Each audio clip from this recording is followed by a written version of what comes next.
mgalaireradio.com. Bienvenidos a La Francachela.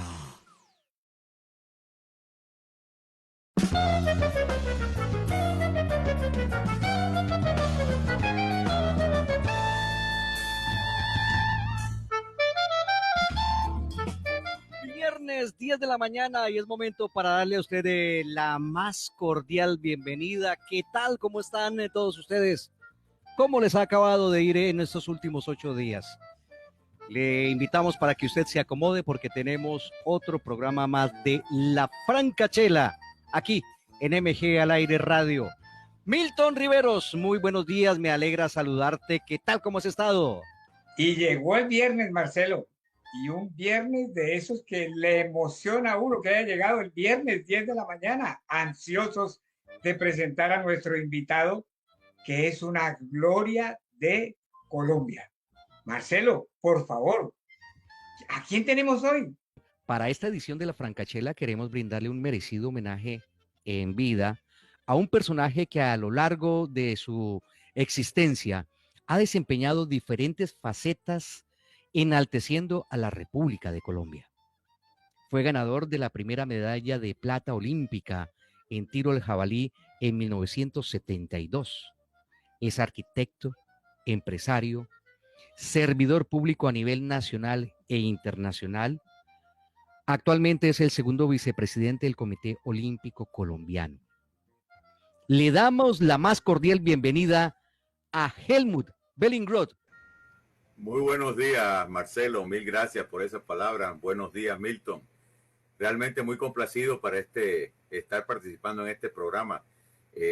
Para mí es un mucho orgullo, para mí es de mucho honor que ustedes me hayan llamado, que se hayan acordado de mí en esta mañana. Y pues estamos aquí presentes a ver en qué les puedo decir, qué me pueden preguntar y a ver si no son unas preguntas muy privaditas, a ver si los puedo contestar. Mire, aquí en La Francachela el objetivo de este espacio es que pasemos 60 minutos agradables, sin ser invasivos, con esa cordialidad y sobre todo enalteciendo el nombre y el apellido de nuestro invitado. Y usted se merece esto y mucho más, porque usted es un hijo de Barranquilla, un hijo de Colombia, un hijo del deporte y sobre todo un hijo olímpico, que esos son palabras mayores, Helmut, palabras mayores. Pero bueno, aquí tenemos una serie de preguntas, hemos investigado, y la primera que tenemos en nuestro cuestionario, llamémoslo de esta manera, es ¿cómo un niño a la edad de los 10 años se involucra en la práctica del tiro deportivo? ¿Y por qué en los terrenos de la policía en Barranquilla? Bueno, resulta que mi padre, que fue nuestro, no digo mío porque fue nuestro, de mis hermanos también, entrenador de todo lo que sea de tiro deportivo. ¿Qué sucedió? Él hacía muchos años, al llegar unos amigos de España, empezaron a hablar para conformar el primer club de tiro en la costa Caribe, y a nivel nacional fue el tercero, después de el club de tiro suizo en Bogotá y otro más que no recuerdo muy bien, creo que el club de tiro Medellín en Medellín. Resulta pues que a todos nos inculcó la parte del deporte del tiro, y así nos entrenaba no solamente en el monte, porque nosotros íbamos a cacería deportiva. Después la Policía Nacional, que tenía unas canchas de tiro en donde actualmente todavía existe el Comando Central de la Policía en Barranquilla, que es en la carrera 43, entre calles 47 y 48, 46, 47, algo así. Y ahí habían unas canchas de tiro donde nosotros nos entrenaban, lógicamente con la supervisión de todo el comando de la Policía Nacional. Y ahí comenzó, nosotros nos gustaba mucho eso. Yo participé en el primer campeonato nacional a la edad de 10 años en la categoría juvenil, porque realmente yo pertenecía a infantil, pero no existía, ninguno se inscribió a nivel nacional, el campeonato fue en Barranquilla y el único que vino infantil fue uno de Medellín y se retiró porque no había competencia, solamente éramos dos entonces. Los organizadores dijeron que yo podía participar en el de categoría juvenil, siendo infantil, y le cuento que quedé de último, pero me dieron un premio de consolación de una serie de un número de cartuchos para poder entrenar y creo que me sirvió de mucho ese premio. Helmut, con los buenos días y con la bienvenida a la Francachela. Ah, ¿era buen estudiante Helmut en la primaria y en el bachillerato? Porque sé que en la universidad sí fue una persona destacada. Y en la primaria y en el bachillerato fue buen estudiante y dedicado estudiante a pesar de tener que compartir el estudio con la práctica del deporte. Bueno, es que ya en la primaria era muy esporádico los entrenamientos. Ya en el bachillerato, sí era y no había ningún problema porque mi padre siempre me llevaba a veces a las 6 de la mañana, de 6 a 7, una hora, y después yo entraba a las 7:30, 7:45, entraba en el colegio. Así que no eran todos los días tampoco, eran dos, a veces cuando se acercaba un campeonato, era como 1 o 2 meses previo a la competencia. Pero realmente yo me sentía bien, el estudio pues a veces flojeaba. En una ocasión, en un año, no me acuerdo si fue el tercer año de bachillerato o el cuarto, que estuve bastante malito, bastante flojo, y pues el rector me dijo que si no me ponía las pilas, después cuando existía en esa época, ustedes sí se acuerdan, bueno, no tanto, pero Milton sí, con toda seguridad, existían los exámenes parciales, los exámenes semestrales y los exámenes finales. Sí, claro. Helmut, yo me acuerdo de eso, yo soy de su época. No parece, no parece. Los Pues sí, exámenes de mitad de año. sí, esos tenían unos porcentajes, ¿no? El primer semestre con el segundo semestre y el examen final. Y entonces finalizando el primer semestre, pues yo iba perdiendo el año. Y el rector se me acercó diciendo que si no me apuraba, pues yo no iba a pasar el año. Y bueno, y me tuve que esforzar y ahí lo pasé rozando, pero por cierto, lo pasé. Ya quinto y sexto bachillerato ya fue en otra, digamos, otra categoría, digámoslo así, y no lo pasé bien. Como se dice popularmente, de panzazo, Así es. de raspón. Helmut, usted nació en Barranquilla, pero cuéntenos un poco sobre su ascendencia alemana. ¿Cómo llegaron sus señores padres a territorio colombiano? Esto siempre me ha llamado la atención, porque desde que era jovencito yo escuchaba el nombre de Helmut Bellingroth, lo veía todo rubio, decía, no, este señor debe ser de otra parte, pero no, barranquillero. No, mira, te cuento una cosa, Marcelo, y realmente yo tengo que esto que contarlo porque me enorgullece que también mi padre nació en Barranquilla. Mi padre no es nacido en Alemania. Nuestras abuelas, o sea, la madre de mi padre y la madre de mi madre eran venezolanas, Venezolano. particularmente, sí, particularmente de Maracaibo. Ok. Y resulta que mis dos abuelos, el padre de mi padre y el padre de mi madre, sí eran dos amigos muy llave, como decimos nosotros aquí en la costa, llavísimos, allá en Alemania, y llegaron, dijeron que iban a venir aquí al continente americano a ver qué pasaba con el comercio, porque en esa época aquí no se hacía nada, apenas estaba comenzando y había muchos comerciantes de allá de Europa que venían acá. Y resulta pues que llegaron fue al puerto de Maracaibo. Eso fue su primera escala. Les gustó mucho. Empezaron a hacer negocios allá. Uno de ellos, el señor Bellingroth, se conocieron a dos venezolanas, a dos maracuchas, se casaron, vinieron a Barranquilla, el señor Bellingroth con mi abuela, se vinieron a Barranquilla y aquí nació mi papá, que fue hijo único. y el padre de mi madre y la madre de mi madre sí se fueron, se regresaron a Alemania y ella sí nació en Alemania. Pero quería decirles que ni siquiera mis padres son de raza alemana, de raza aria pura. Es mezclado de latina y alemana. Y mi padre, pues además nació aquí y nosotros todos, mis hermanos y mi única hermana, pues nacimos todos en Barranquilla. Socios del club alemán. Perdón, Milton, yo quería añadir algo más sobre eso. Mi padre se llamaba Ernesto Antonio Bellingroth Ortega y mi madre se llamaba Anneliese Ángela Wolf González. O sea, pero como uno siempre se oponen los dos apellidos, los príncipes, padre y madre, pues entonces y me pusieron Helmut, el segundo apellido sí es latino, el segundo nombre, perdón, Ernesto Bellingroth Wolf, y con el pelo a ropilla que tengo yo, color blanco, entonces no me creen que yo soy de aquí.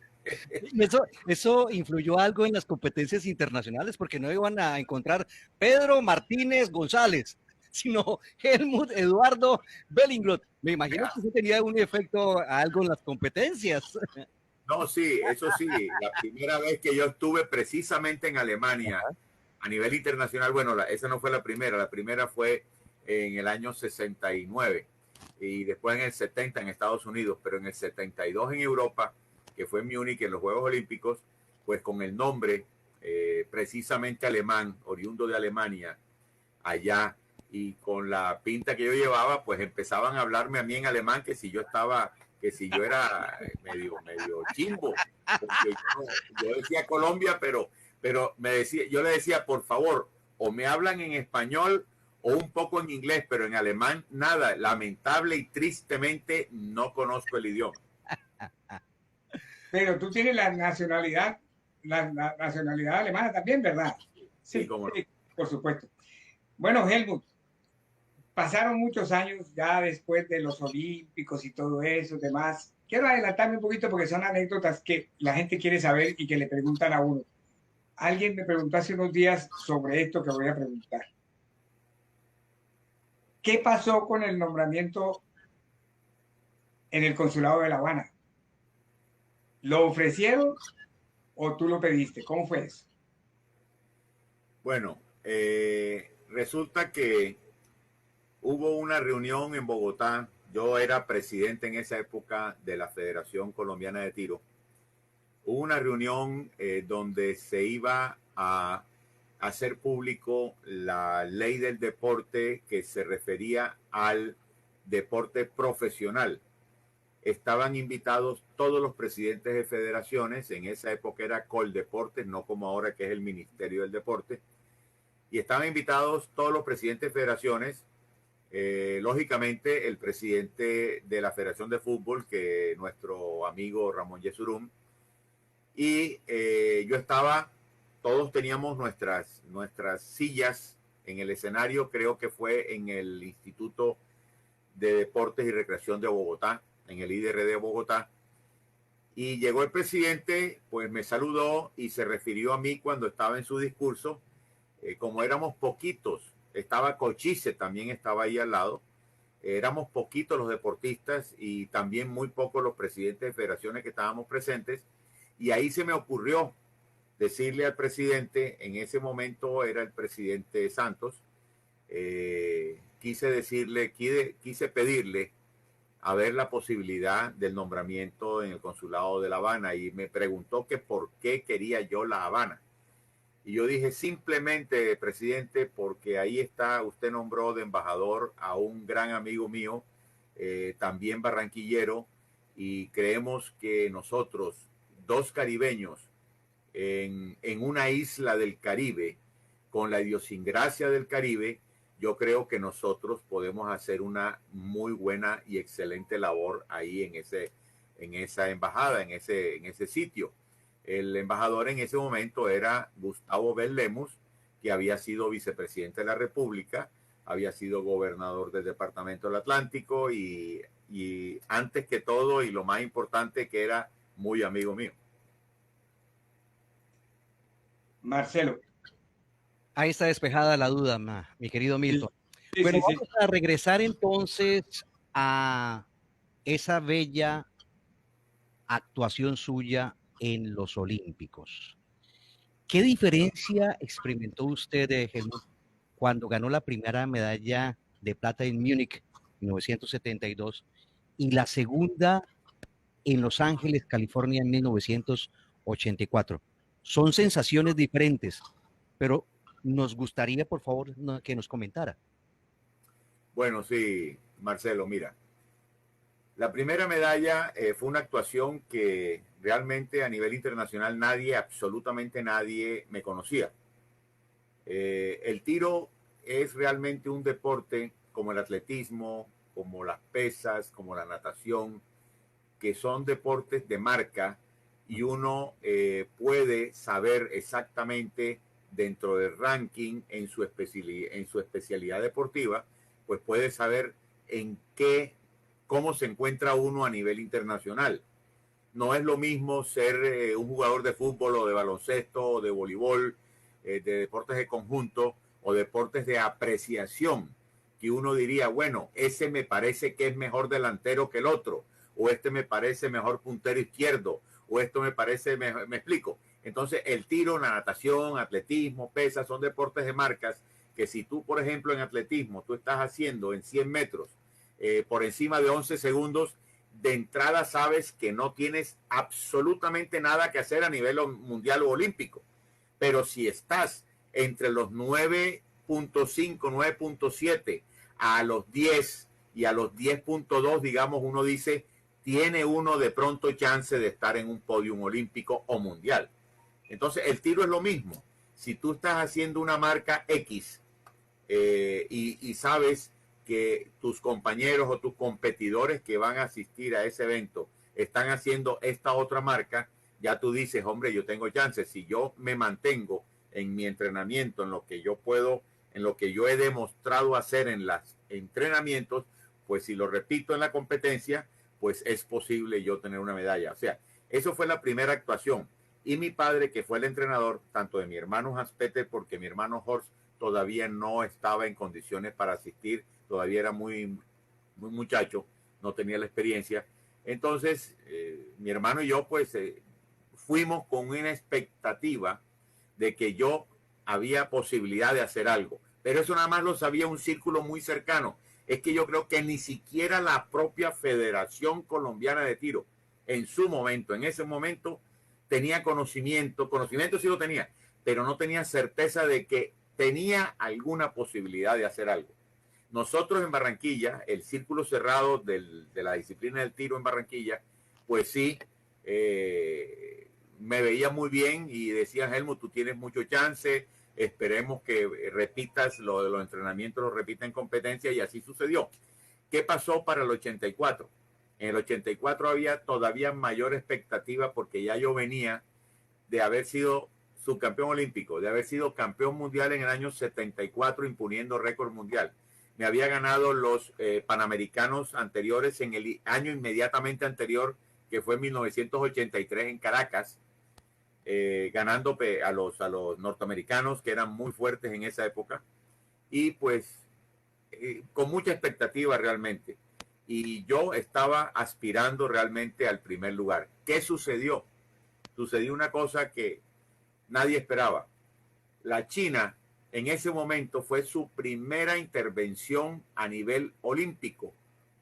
Si ustedes miran la historia del deporte olímpico, la China era primera vez que el Comité Olímpico Internacional le permitía asistir a unos Juegos Olímpicos. ¿Qué sucedió? Que no estaba dentro de los scores y dentro de las listas de competidores mundiales, no aparecían los nombres de ellos. Entonces nosotros no teníamos conocimiento de lo que estaban haciendo ellos en sus competencias internas allá en China.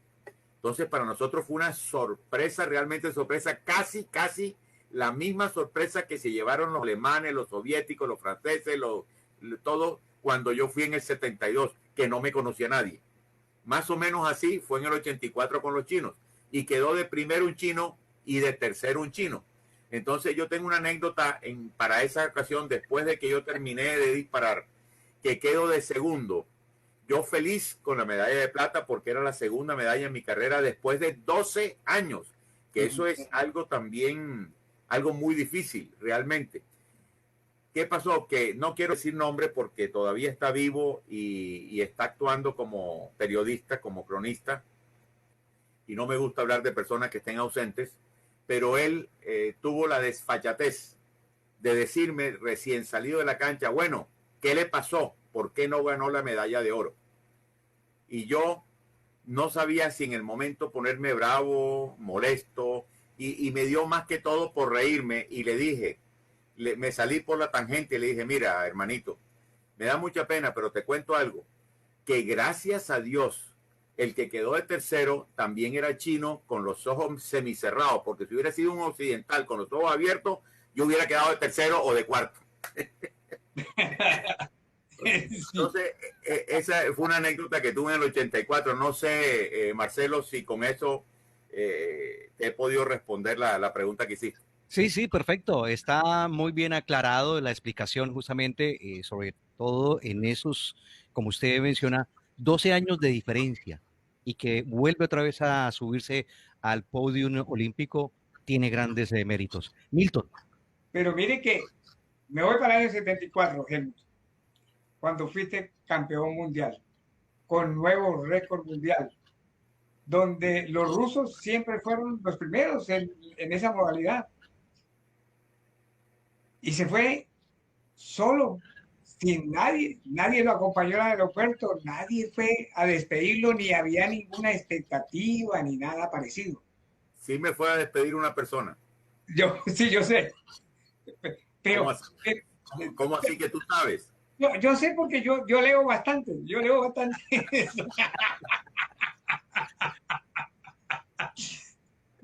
Te fuiste solo para Alemania y regresaste a Barranquilla, creo que 6 días después, siendo campeón mundial.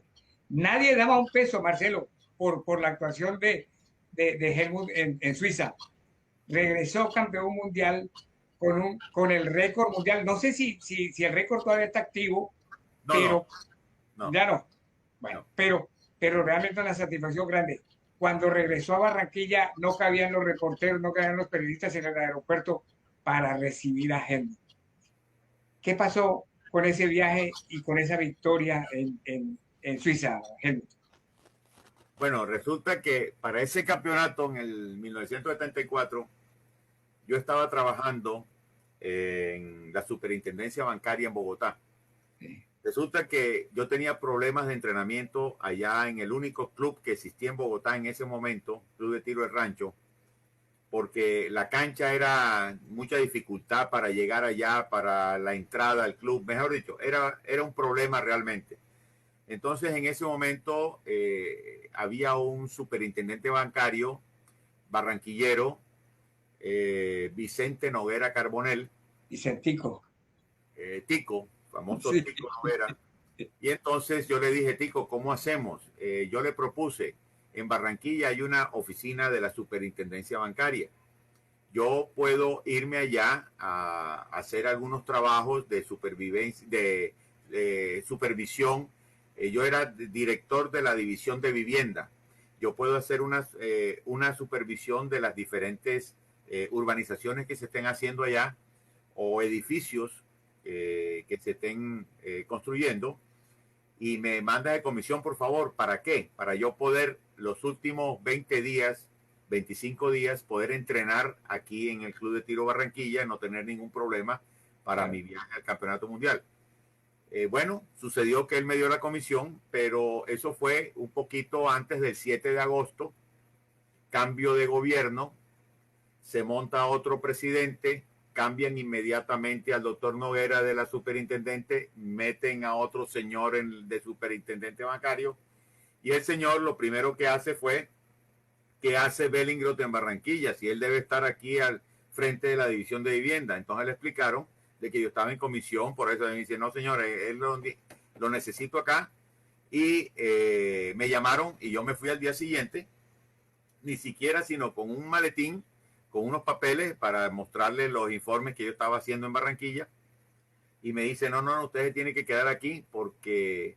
Y yo no tuve otra alternativa sino que decirle la verdad. Digo, hombre, a mí el superintendente fulano de tal, el doctor Noguera, me comisionó allá para yo poder entrenar. Yo voy dentro de una semana exactamente al Campeonato Mundial en Suiza.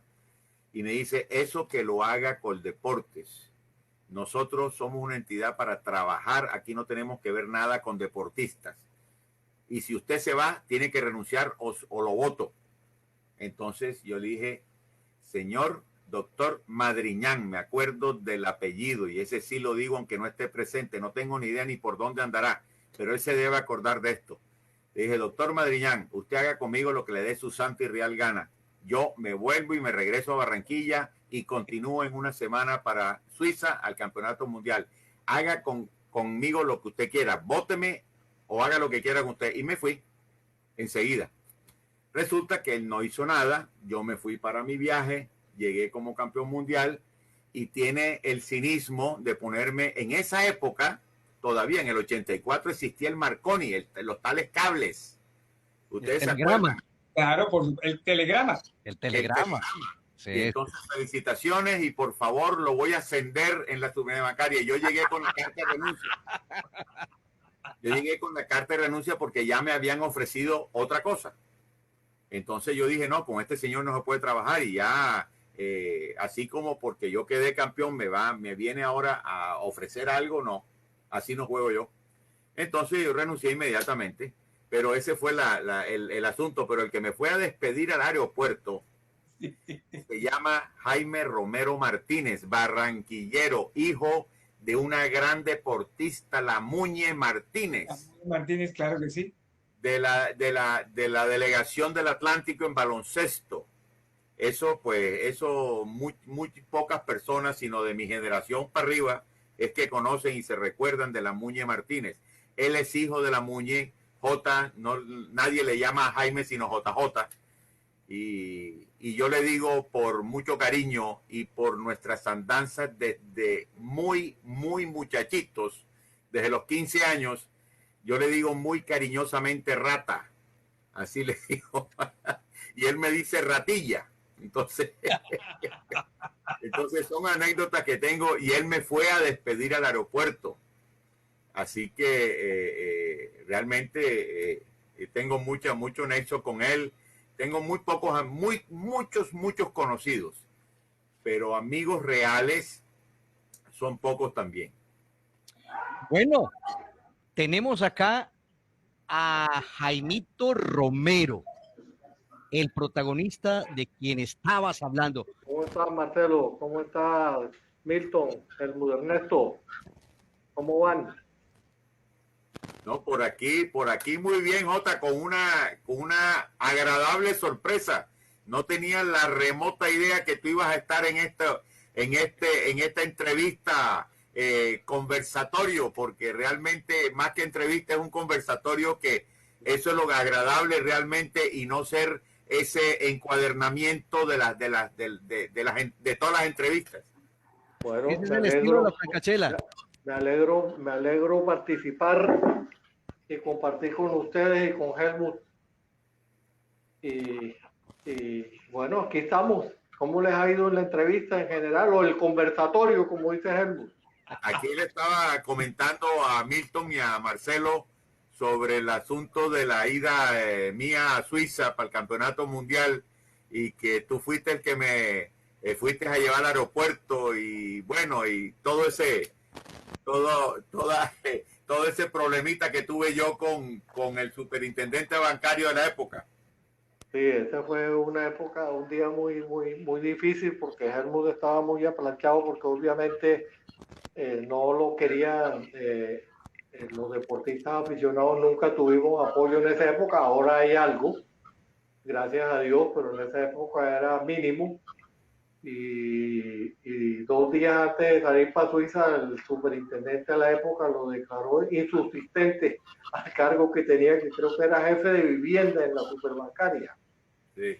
Y entonces, pues imagínense, cuando uno se queda sin trabajo, y nos fuimos solo los dos para el aeropuerto y yo dándole ánimo todo el tiempo y vamos a darle duro a esta gente y a demostrarle lo que eres capaz, no sé qué, bueno, toda esa vaina y a la semana felizmente pudimos ir ya con mi mamá y mis hermanas a recibirlo triunfador, venía ya de campeón mundial de Suiza y armamos un desorden en el aeropuerto y la única persona diferente a nosotros que estaba fue, si te acuerdas, Helmut, de Juan Cosaín. Sí, claro, claro. Y entonces Juan Cosaín se fue por nosotros para la casa y allá hizo una entrevista muy bonita que salió después en el Heraldo y en fin, pero fue muy grato que Jaime hubiera podido ganar ese campeonato mundial después de haberse ido todo planchado pues, sin trabajo. Sí, Jota, y hay que aclarar que a Milton, que la llegada no fue a Barranquilla, sino No, fue a Bogotá. Fue a Bogotá. Primero Sí. fue a Bogotá, yo vivía en Bogotá, yo tenía un apartamento en Bogotá, yo trabajaba en la superintendencia en Bogotá.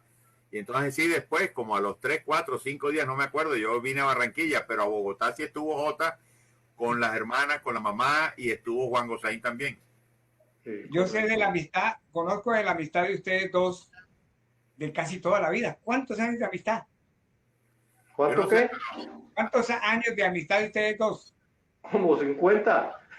Yo soy un poco mayor que Helmut, pero pues yo tengo 74 y creo que Helmut anda llegando a los 72, pero Sí. desde que yo tenía 14 y él 12 andábamos juntos y las primeras noviecitas y las primeras cosas en fin, y los sancochos que armábamos en el patio de tu casa, ¿te acuerdas? Claro que sí. Y bueno, y después vino la grata sorpresa de los Juegos Olímpicos del 72, cuando Helmut ganó la primera medalla olímpica de plata para Colombia, que fue la única medalla durante mucho tiempo de plata. Y estuvimos, entonces ya él empezó a ir a Bogotá, con varias cosas, y se bajaba en mi casa, inicialmente en la casa de mi madre, y ya después cuando yo me casé, llegaba a la casa mía de casado, a veces solo, a veces con la esposa, en fin. Siempre ha sido una amistad como de hermanos, gracias a Dios, y le hemos conservado en estos 50 años.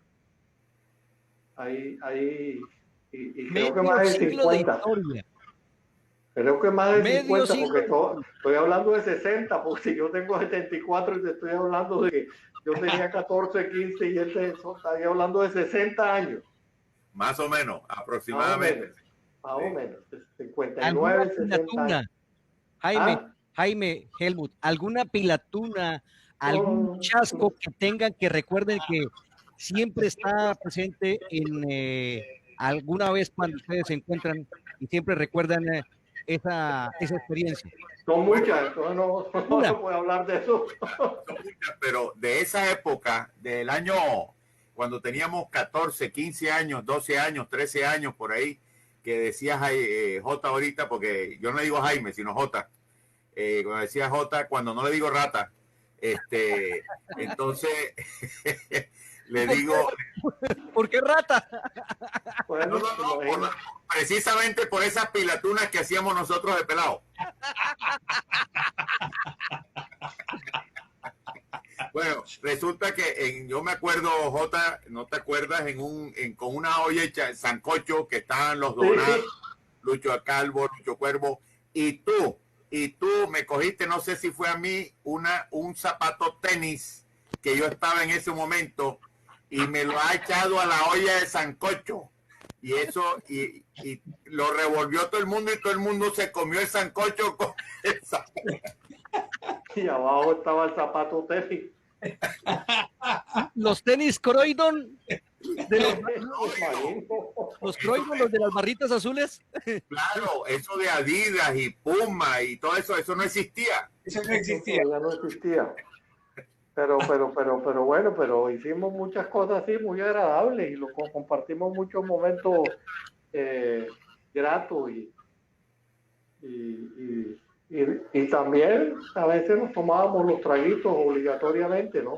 Pero siempre medido, porque yo también fui muy deportista, no del nivel de Helmut, pero también me cuidaba mucho porque practicaba otros deportes y eso nos unió mucho también el deporte, porque si bien yo nunca he cogido un arma, pero pues yo acompañé a muchos torneos de Helmut. Me acuerdo, por ejemplo, en Neiva, le hicieron un homenaje y, y entonces el tipo, Benjamín Segura se llamaba ese tipo, todo lo coordinó conmigo y entonces cuando estén llegando a Neiva, nosotros por carretera me avisan y no sé qué, y cuando llegamos, me dijo, lo estoy esperando en tal esquina, ya como a 1 kilómetro de la entrada de Neiva, y hay que con un carro bombero, y llega este y dice que él no se monta esa vaina, y le dice, tienes que montar. Porque el carro es para ti, no es para mí. Y bueno, si tú te montas, yo me monto y nos montamos los dos. Y no quería saludar, y entonces yo entré a Neiva y yo era el que saludaba a la gente que estaba aplaudiendo. De otras de las cosas que me acuerdo. Y, en fin, fueron muchas anécdotas agradables que pasamos en esa época y que inventábamos cosas. Una vez en Cali había un tipo por allá de Boyacá, de Sogamoso, me acuerdo. Hans, uno que era como extranjero. Y entonces el tipo pensaba que yo disparaba. Y me lo encontré ahí y me dijo, ¿cómo vas? Y le dije, bien, bien, ¿y cuánto hiciste? Y le ¿estás compitiendo? Le dije, sí, ¿cuánto hiciste? Le dije, 580, y creo que él me había hecho 574. Y el tipo llegó y armó en toda la vaina que el otro costeño le iba ganando a Helmut, que le iba ganando fácil. Y no sé qué, ¿quién es? Y no sé qué vaina. Y yo me fui, me perdí. Y este me dijo, te van a matar. Porque el pobre boyacense que quedó en una aburrida fue, y al día siguiente yo le dije, no, tranquilo, que ya yo me voy mañana, estoy yo haciendo la fila para coger el avión para Bogotá y el tipo es adelante mío. No, podrán imaginar todo lo que me dijo en ese rato. En fin, pero fue una época muy agradable, que pasamos muy rico. Hablaban de traguitos, de traguitos y todo eso. Me nace una pregunta para Helmut. Sé que Helmut es una persona que pues ha viajado mucho por el mundo y en cada puerto, en cada aeropuerto siempre compraba una botellita de ron y sé que tiene un gran sinnúmero de recuerdos de todo el mundo. ¿Cuántas botellas de ron tienes allí selladas y tapadas? Porque no son para tomar, son de colección. Pues sí, mira, quiero aclarar, el ron, yo no tomo ron. Yo sé. Cuando tomo whiskycito. Y antes tomaba aguardiente, pero por cuestiones de salud, ya por la edad, ya el aguardiente está prohibido. Y hasta el ron también.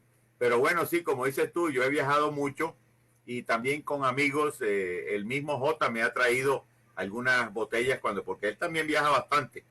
Y entonces en los duty free, por ejemplo, y en algunas partes donde va, yo tengo hasta el momento una colección de 472 botellas. Todas selladas. Todas. Sí, sí, sí, claro. Ron de colección, no de tomar. Exactamente. Jaimito, ¿cuántas botellas le llevó a Helmut de regalo estando en tus viajes? No, 2 o 3, no fue más. Esa es una colección que ha hecho él y algunos otros amigos que me imagino que también le han aportado de los viajes, pero tiene un cuarto lleno de esas botellas. ¿Cuál es la botella que más aprecias, Helmut? ¿De dónde? Puedes decir la marca, puedes decir el país, no hay ningún problema. ¿Cuál es la que más sentimiento de cariño tienes hacia esa botella en especial y por qué? Bueno, no digamos tanto como cariño, pero sí porque es muy importante que es una botella Bacardí que un amigo de Puerto Rico tenía mucha conexión con la empresa, con la embotelladora de allá de Bacardí en Puerto Rico. Y en una botella de colección, de esas que son numeradas, que tienen una edición limitada. Limitada, sí. Limitada. Además, me la mandó a grabar, no a pegar un papel como sino grabar en el vidrio el nombre mío como una cosa, un homenaje para mí, que me la quiso hacer, y ahí la tengo para mí es importante esa botella. Qué bueno, qué bueno.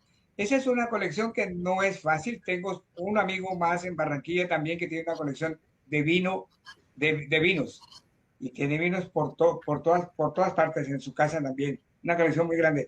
Es muy bonito ese hobby. Marcelo. Bueno, Jaime, te agradecemos enormemente el hecho de haber aceptado esta invitación en el homenaje que le estamos brindando a Helmut. Sé que ustedes tienen muchas anécdotas, pero como lo describía Helmut antes de que aparecieras en pantalla, eh, tú eres una persona muy especial para él y por ende queríamos que estuvieras presente en este homenaje tan especial que le estamos brindando aquí en la No, gracias a ustedes por invitarme, y Helmut sí, evidentemente es una persona muy especial para mí, lo ha sido durante 60 años, y hasta que nos muramos, como dicen, hasta que nos vamos de este mundo, seguiremos siendo muy especiales. Y gracias a ustedes por invitarme, y me parece muy merecido este homenaje que le están haciendo a él. Otro homenaje más de los tantos que le han hecho a Helmut en su vida, pero muy merecido, y gracias por preocuparse ustedes tanto por eso. Ahí, yo estuve ayer también en todo este cuento que Helmut no supo, pero yo estaba ahí metido también esperando que se pudiera conectar, que no pudo la cosa, pero bueno, al fin lo logramos.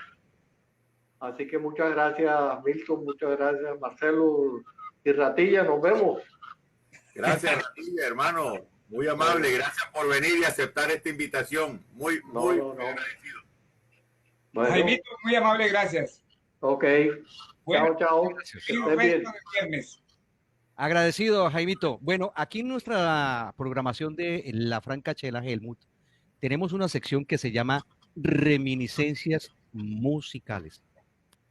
Y queremos que por favor escuche unos segundos esta melodía.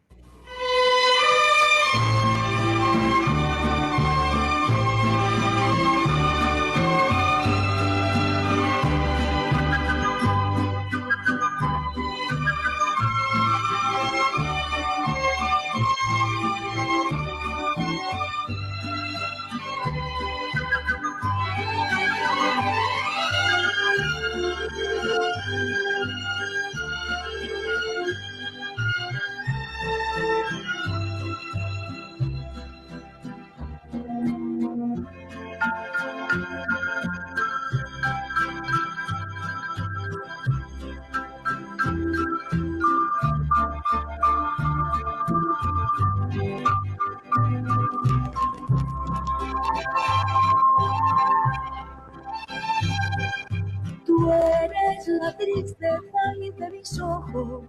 La inmortal Rocío Dúrcal, o como le decían en su familia, Marietica, porque así era que le llamaba en su círculo familiar, sus hermanas, las personas más allegadas a Rocío Dúrcal, Marieta.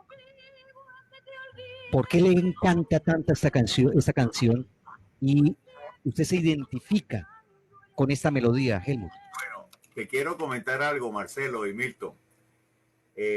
Mejor voz que Marietica, tengo otra voz, mucho más bonita, mucho más melodiosa, mucho más profunda y más con sentido, con el amor que me la dedica. Es mi esposa Blanquita. Y ella canta, Dios le dio el don del canto, y canta hermosamente. Y a mí me gusta cómo canta ella, y sobre todo esa canción, y yo siempre le digo, hazme el favor, cuando yo tengo un par de whiskecitos, le digo, mijita, cántame por favor Amor Eterno. Y entonces, por eso es que... Te iba a preguntar eso, Helmut, que en qué momento era que gustaba y que tú deseabas que tu esposa te cantara eso. ¿Y tiene uno, dos, tres traguitos de whisky en la cabeza, ¿verdad? Bueno, y a veces sin traguitos, sino cuando uno está contento, el espíritu está alegre. Yo creo que no es necesario pues estar con un traguito, pero eso de que ayuda, ayuda indudablemente. Helmut, ¿qué le disgusta a usted y qué le pone alegre en términos generales de la vida? Me disgusta la mentira y la hipocresía. Eso lo aborrezco, pero Sí. a como dé lugar. No puedo. Hasta más, me he dado cuenta que ahora después de viejo, aunque no me sienta viejo, pero ya tengo 71, voy para 72, yo le he comentado a mi señora, le digo, hasta en las novelas o telenovelas que a veces oigo, por ejemplo, yo estoy oyendo ahora la repetición de Betty la Fea, la repetición de Diomedes cuando ya se acabó, y ahora estoy viendo la repetición del Joe. Todas esas novelas de la vida de esos artistas y novelas costumbristas como Betty la Fea, como lo que se grabó allá en Santa Marta bueno, no me acuerdo ahora, hace poquito le repitieron, de Fortuna, de Chepe Fortuna, exactamente. Me daba rabia cómo puede ser la gente tan hipócrita que hasta he apagado la televisión porque sé que son artistas, sé que es un guión que están siguiendo, sé que no es la persona que se está expresando así, sino es un personaje que está interpretando, y con todo y eso me da una ira que no sé, y eso me está dando, ahora, imagínense en telenovela, imagínate ahora si es en la vida real con una persona que tengo yo enfrente de ella. Le mandan un saludo muy especial. Escuchemos esto. Hola papi, buenas noches o buenos días. Me has pillado aquí llegando de la calle de hacer ejercicio un poco, de caminar, para mantenernos ahí activos y llegar a tu edad con la misma fortaleza que tú. Y nada papi, era solo saludarte y decirte que te quiero mucho y que no veo la hora de verte. Estar tanto tiempo separado de ti nos afecta mucho. Y me encantaría poder verte y abrazarte pronto. Un beso. Bueno, tu hijo que está en España, Helmut Jr. Oye, qué sorpresa tan agradable. Bueno, Helmut, pues tratamos de causar estas sorpresas en la Francachela, sorpresas agradables y sorpresas que realmente lleguen al alma. Ahí estaba Helmut Jr. en Valencia, en España, dándote este saludo. Y precisamente esta mañana, hace poquito, bueno, ya son las 10:30 por ahí, 10, no sé qué, antes hace como una hora estaba hablando precisamente con Helmut Jr. Bueno, no te dijo nada, por supuesto, porque no te dijo, no, tiene que quedarse callado. En absoluto. No tenía ni idea. Se trata de eso. Son, ¿cuántos nietos? ¿2 nietos? ¿O 4? Dos nietos. Dos nietos. Una niña de 4 años y un niño de 2 años cumple ahorita en la semana entrante. Voy para el año 72 nuevamente. ¿Cómo estaba el pulso ya en el último momento, cuando prácticamente estaba ya definida la medalla de oro y la medalla de plata?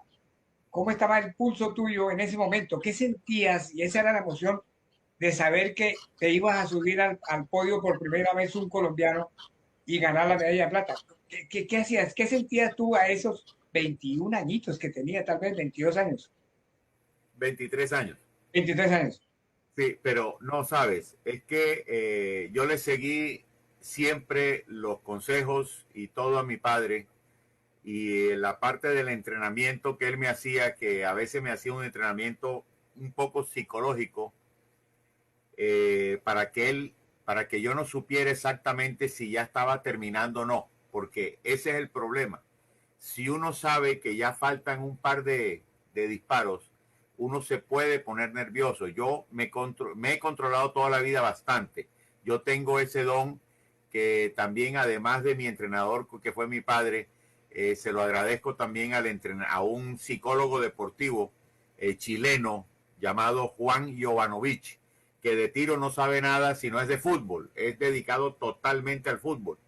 Pero yo le oí unas conferencias y me pareció muy interesante, y le dije que si me podía yo quedar ahí en Cali, en el Centro de Alto Rendimiento de Cali, para el año 72, si me podía quedar un par de días más y si él me podía asistir y programar más en el aspecto psicológico. Y me dijo que claro que sí, no había problema. Él habló con Coldeportes, en esa época estaba contratado por Coldeportes, y yo me quedé como 3 días más. Y él me insistía mucho en la parte psicológica. Y él decía, tú tienes que mirar al contrincante como un granito de arena y tú eres una montaña, siempre por encima del otro. No hacerlo ver, no hacerse que yo soy el mejor y gritarlo y usted no sabe quién soy yo y nada de eso, absolutamente nada de eso. Pero sí, sentirse uno internamente que uno es superior al contrincante bajo todo punto de vista. Y realmente, pues eso me ha servido mucho, pero mucho en la vida, en todas mis actuaciones, y eso lo he llevado. Y volviendo al punto de que qué sentía yo en el último instante, yo no sabía que todavía me faltaban 2 o 3 o 4 impactos todavía, no.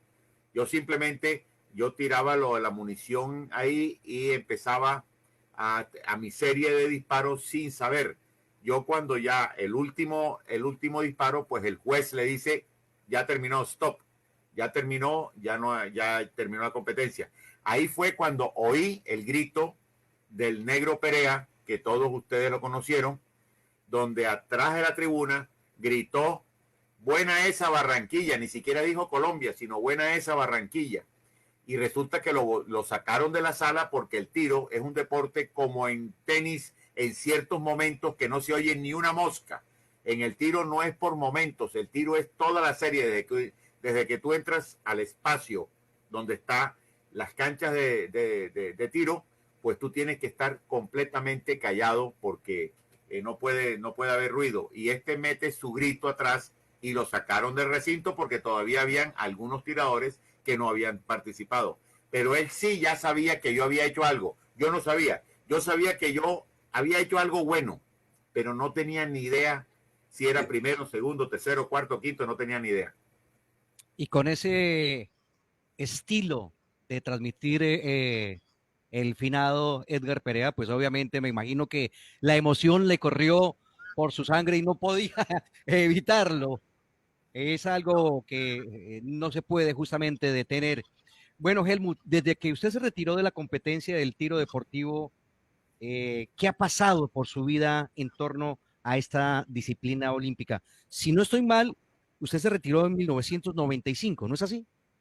Es correcto, fue mi en el último campeonato nacional e internacional en esa modalidad, porque después yo me dediqué a otra modalidad de tiro totalmente diferente, modalidad que yo toda la vida me ha gustado, pero por cuestiones económicas, esa es una modalidad, el tiro al platillo, no sé si ustedes lo conocen, Milton y Marcelo. El deporte de los reyes, ¿no? Ese es el denominado el deporte de los reyes.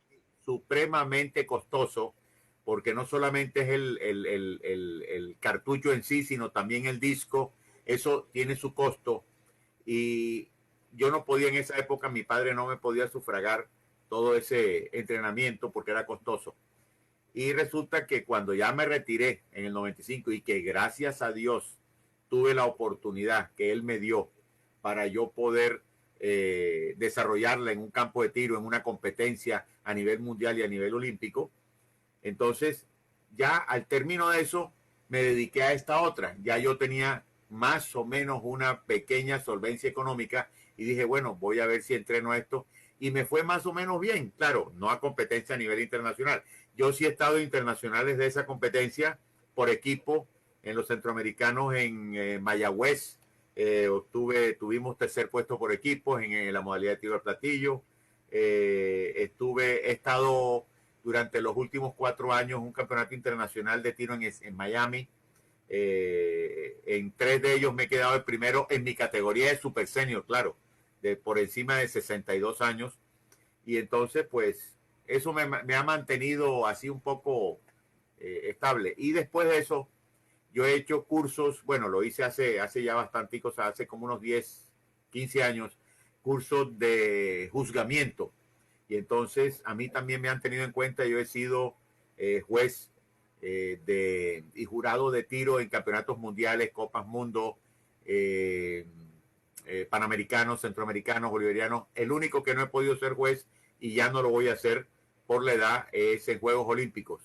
Pero sí yo he estado en Corea, en Tokio, en Alemania, Suiza, Austria, Italia, casi toda Sudamérica, Centroamérica, Estados Unidos, Canadá, Australia, haciendo las veces de jurado en tiro, no solamente, sino en tiro de escopetas solamente. O sea, son 3 escopetas olímpicas más 2 mundiales, serían 5 modalidades. Y en eso que me he dedicado, eso no deja un celo de peso. Me he dedicado a la dirigencia deportiva. He sido presidente de la liga, presidente del club, presidente de la federación. Ahora soy segundo vicepresidente del Comité Olímpico Colombiano, hasta dentro de poco, porque ya hay una nueva asamblea electiva que es cada 4 años, y he querido retirarme, pero no me han dejado y me dijeron que por favor aceptar una vocalía aunque sea. Y entonces así quedamos, a ver si pueden elegirme los presidentes de las diferentes delegaciones a continuar yo como vocal en el Comité Olímpico Colombiano. Atención, periodistas deportivos de Colombia, tienen una chiva. Tienen una chiva. Acaban de enterarse de esta chiva deportiva. Y precisamente, ahora que menciona el Comité Olímpico, me surge una pregunta, Helmut.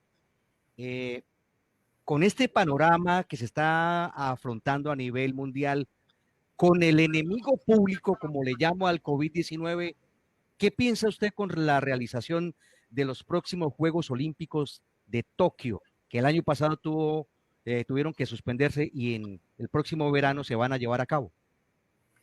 Bueno, yo estoy un poquito en duda de que se realicen, pero esta duda se me ha estado quitando un poco. ¿Por qué? Porque acuérdense que el año pasado pues no había vacuna todavía. Este año pues ya se están vacunando muchos países. Para los que vamos, porque yo tengo el honor, de acuerdo al comité ejecutivo, pues me ofrecieron que yo estuviera como jefe de misión de la delegación de Colombia para Juegos Olímpicos en Tokio. Entonces, yo creo que sí se pueden dar los Juegos comenzando el 23 de julio al 8 de agosto, que son los Juegos, que son Juegos Tokio 2020, pero a realizarse en el 2021. Pero yo creo que con todo esto, digamos, la preparación y el desarrollo de los Juegos en materia técnica va a decrecer bastante. La parte técnica no va a ser al mismo nivel que los otros Juegos Olímpicos. Yo creo que ya las grandes figuras, de pronto algunas opten por no presentarse por obvias razones, por temor o por cualquier cosa que hasta su propia familia de pronto le insistan diciéndole que es todavía un poco temeroso participar en esos juegos. Pero yo creo que de aquí a julio, que faltan aproximadamente unos 3 meses, 4 meses, yo creo que la vacuna ya se va a imponer a la mayoría, a más de la mitad del mundo entero.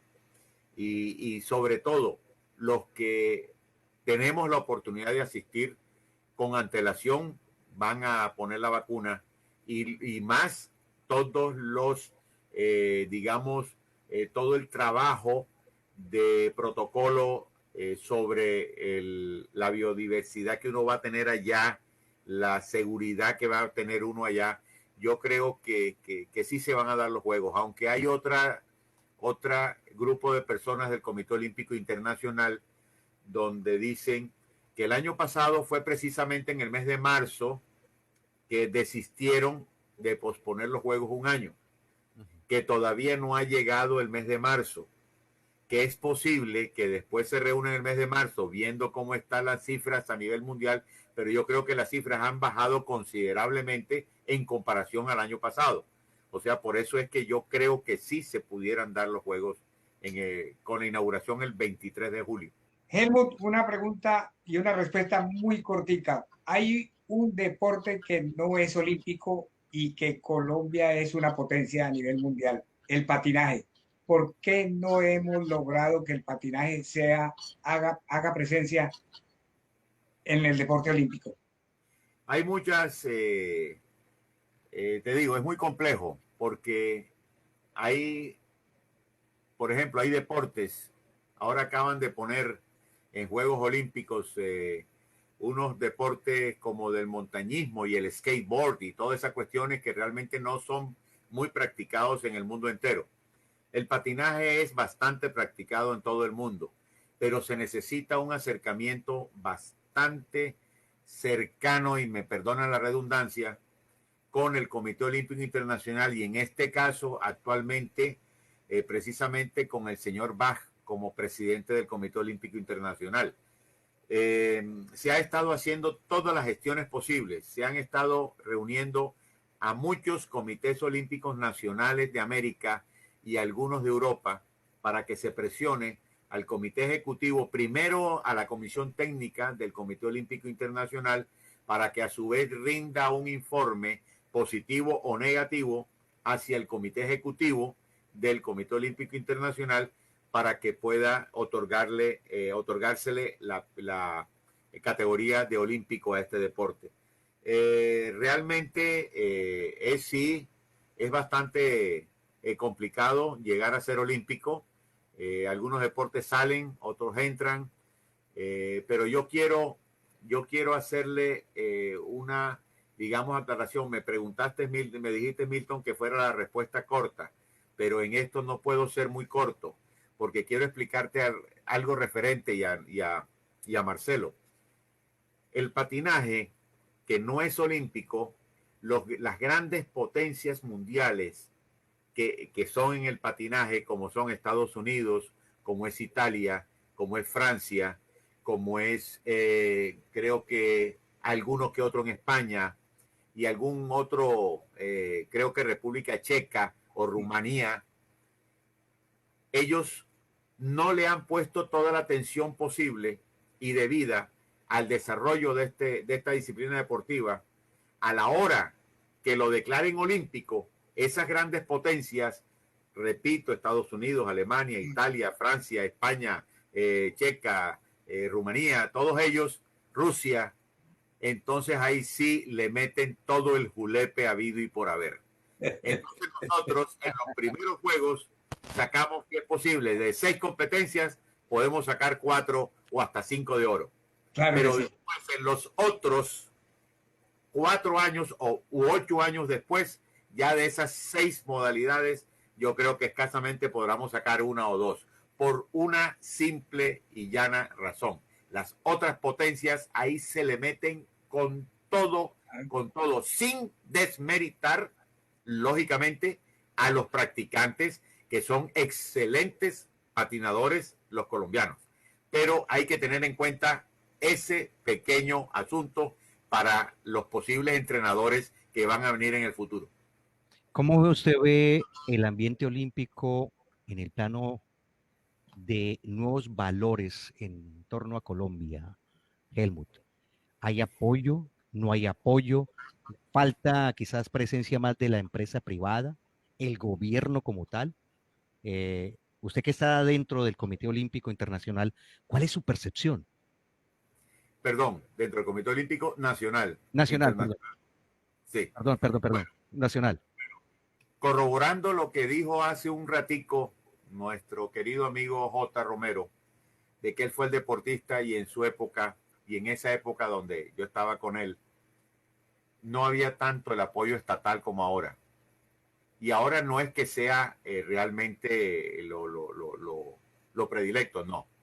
Todavía falta mucho, pero por lo menos, ya sí se ha avanzado bastante. El resultado está en los 2 últimos Juegos Olímpicos, tanto en Londres como en Río, que obtuvimos la serie de medallas que no habíamos obtenido durante todos los eventos inmediatamente anteriores. O sea, esa es la demostración de que realmente con un apoyo certero, con un apoyo eficaz del Estado, ahí nosotros vamos a poder sacar adelante nuestro deporte. Lo hablo como miembro del Comité Olímpico Colombiano. Si nosotros no nos dan las herramientas para poder trabajar, nosotros no podemos construir nada. Es así, así tan sencillo. Mientras los otros países todos los tienen en las mecas de las diferentes disciplinas deportivas con entrenadores extranjeros. Eso no quiere decir que no hay entrenadores buenos aquí, sí los hay, pero también hay muy buenos extranjeros y por eso es que nosotros hemos podido, si nosotros vamos a la élite de nuestro deporte, el 80% está entrenando afuera. Está en Europa o en Estados Unidos o en Sudamérica, en Chile o en Brasil, están por fuera porque están realmente haciendo labor de entrenamiento. Nosotros en nuestro país todavía nos falta bastante y nos falta todavía bastante apoyo, aunque en estos momentos indudablemente que el apoyo es bueno, pero no es el ideal. Eso es lo que yo quería hablar sobre eso. Hola papá, ¿cómo estás? Quería pasar por aquí para saludarte, para decirte lo feliz y orgulloso que me siento que a pesar de todos los años y con el pasar de los años te siguen teniendo en cuenta, te siguen valorando y te siguen haciendo entrevistas, pues por lo importante que eres, fuiste y seguirás siendo para el deporte colombiano.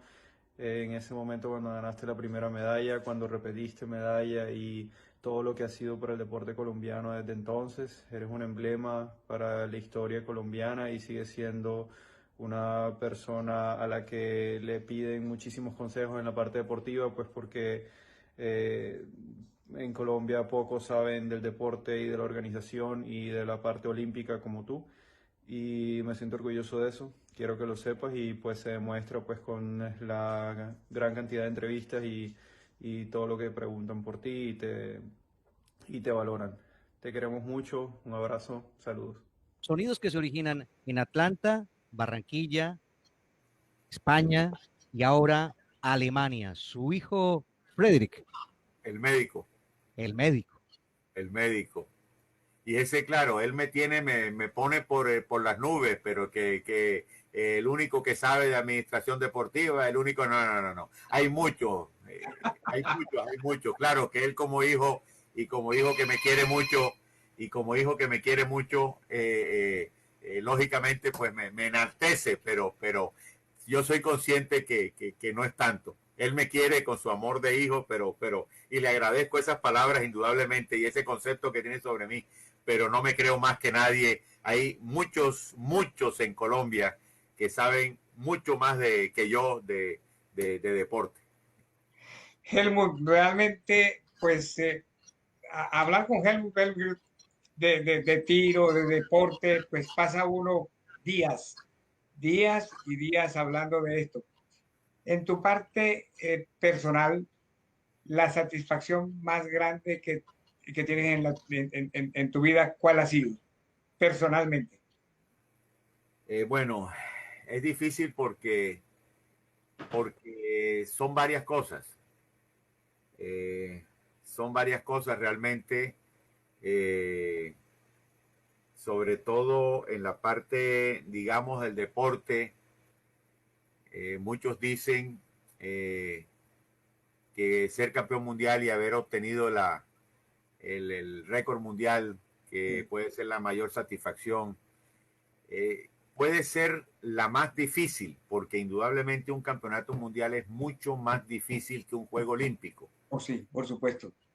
Por la parte técnica, por el número de competidores, que por país en Juegos Olímpicos nada más son 2 en la modalidad de nosotros, y en campeonatos mundiales pueden ser 3 y 4. O sea, no son los mismos, digamos, en un país pequeño como decir Costa Rica, puede que se destaque uno y los otros 3 son mediocres, pero por ejemplo hablamos de Alemania, los 3 o 4 son igualitos. En Italia los 3 o 4 son iguales, los rusos son iguales, los franceses, los americanos. Entonces hay mayor competencia y es mucho más difícil una competencia mundial que una olímpica. Es más representativa la competencia olímpica, indudablemente, pero como el desarrollo técnico es más difícil el campeonato mundial. Y entonces yo digo que para mí la mayor satisfacción fue que Dios me dio la oportunidad de ser el ganador de la primera medalla olímpica de Colombia. No importa de plata, oro, bronce, no importa realmente, sino que fue la primera y eso queda en la historia cuando nuestros bisnietos, tataranietos, le hagan una pregunta deportiva y viene, ¿quién fue el ganador de? Se meten en Google o habrá en ese momento cualquier otra plataforma, primer ganador, y ahí aparece mi nombre. Ya yo estaré enterrado 20 metros bajo tierra y ni se acordarán de mí, pero y preguntarán, oye, pero ese nombre, y ese sí era colombiano. Va a pasar lo mismo que le ocurría a Marcelo cuando era joven, que escuchaba su nombre. Debe ser justamente quizás extranjero. Bueno, llegando ya a la recta final, este homenaje.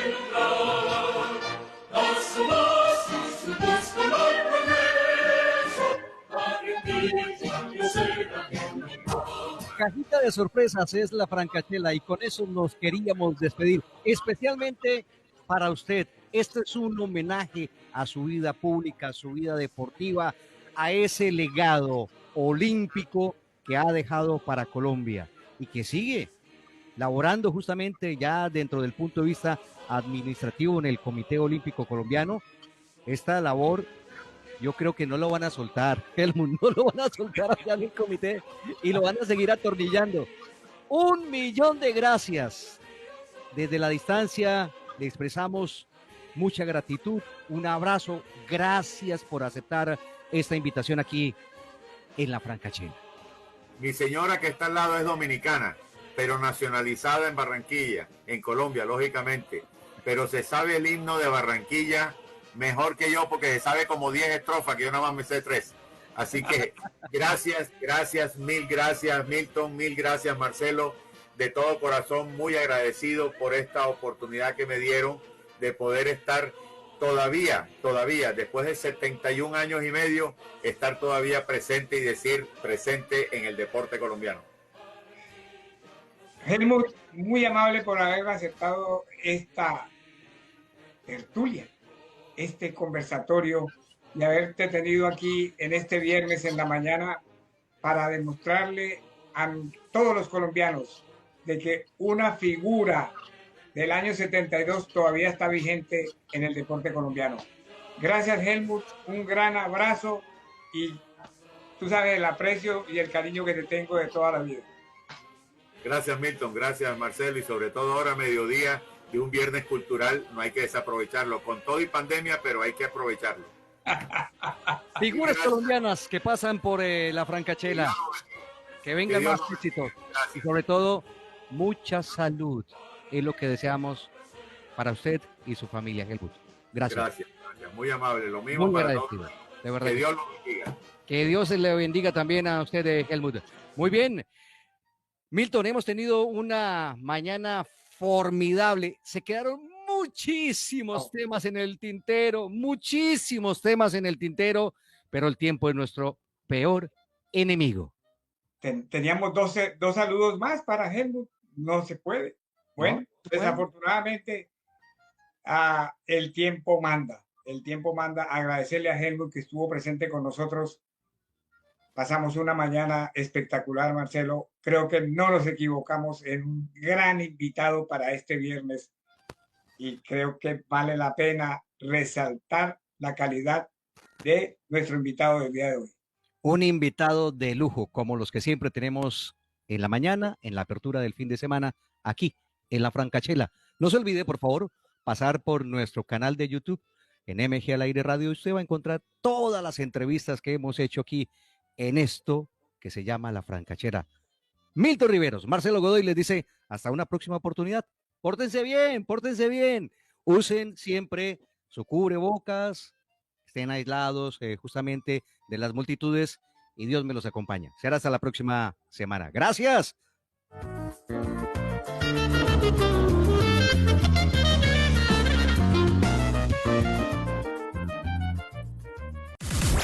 mgalaireradio.com